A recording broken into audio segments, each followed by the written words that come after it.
Bunda. Nggak terasa ya Bun, sekarang kita sudah ada di bulan Agustus tahun 2020.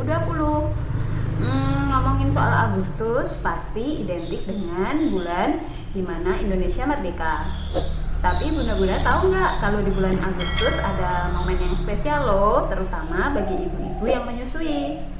Karena pada tanggal 1 sampai 7 Agustus itu diperingati sebagai Pekan Menyusui Sedunia atau dikenal dengan World Breastfeeding Week. Nah, bertepatan dengan momen spesial ini Bun, saya mau berbagi cerita mengenai pengalaman saya saat menyusui. Untuk bunda-bunda yang saat ini sedang hamil, sudah memutuskan belum Bun? Nanti kalau anaknya sudah lahir, mau dikasih ASI eksklusif atau mau dicampur support? Saya harap nanti apapun keputusan Bunda mempertimbangkannya dengan matang ya. Kalau saya pribadi sih dulu memang sejak hamil itu memang berangan-angan ingin memberikan ASI eksklusif untuk anak saya. Alasan yang pertama itu karena saya pribadi sama suami saya itu anak support. Nah, dampak yang kami rasakan hingga dewasa ini, kami berdua itu sering sakit-sakitan. Semacam daya tahan tubuh kami itu kurang bagus gitu Bun. Ya sebenarnya banyak faktor ya yang mempengaruhi itu, tapi kecurigaan kami berdua itu salah satunya gara-gara itu, yaitu saat kami kecil kami tidak mendapatkan ASI eksklusif. Kemudian yang kedua itu saya pribadi itu juga yakin kalau sebenarnya ASI adalah makanan terbaik untuk bayi, terutama saat bayi usia 0 sampai 6 bulan, kemudian dilanjutkan dengan pemberian ASI sampai usia 2 tahun, juga didampingi oleh makanan pendamping ASI. Kemudian alasan yang lainnya tentu saja faktor kepraktisan ya, karena kan secara kalau lihat ibu-ibu yang memiliki anak kemudian memberikan support pada anaknya itu kan kalau kemana-mana pasti dia itu bawa air di termos, kemudian bawa botol, bawa susu. Wah, itu kok kayaknya ribet banget. Nah, sedangkan kalau ASI kan langsung bisa diberikan saat itu juga ya, tanpa perlu membawa alat-alat yang lainnya. Kemudian alasan yang lainnya itu tentu saja alasan ekonomi ya, karena kan saya tidak perlu membuat pos keuangan sendiri yang nantinya untuk dibelikan support. Jadi nanti saya pikir uang untuk jatah support itu bisa dialihkan ke kebutuhan yang lain. Nah, untuk mendukung tekad saya tersebut, akhirnya saya di Facebook itu gabung dengan grup yang namanya AIMI atau Asosiasi Ibu Menyusui Indonesia. Di dalam grup tersebut saya mendapatkan banyak sekali informasi berkaitan dengan ASI, dengan MPASI, tentang tumbuh kembang anak, tentang kandungan-kandungan ASI, apalagi ya mitos fakta mengenai ASI dan lain sebagainya.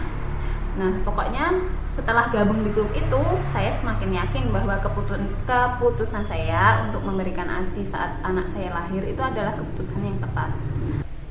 Apa saja sih yang meyakinkan saya bahwa keputusan saya tepat? Itu yang pertama itu mengenai kandungan ASI. Ini salah satu contohnya ya Bun.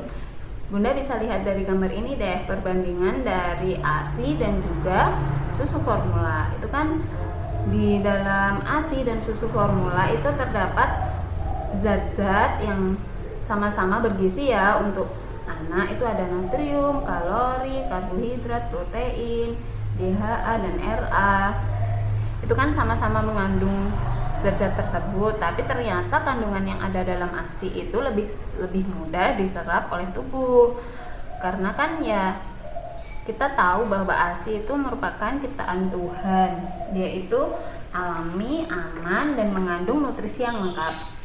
Dari gambar tersebut bisa kita lihat bahwa ASI lebih banyak memiliki kandungan tambahan seperti imunomodulator, yaitu yang membantu perkembangan sistem kekebalan tubuh. Terus kemudian ada enzim, ada faktor pertumbuhan, ada faktor perlindungan. Nah, itu ada antibodi, itu kan yang membantu kita untuk menangkal infeksi dan mencegah bakteri.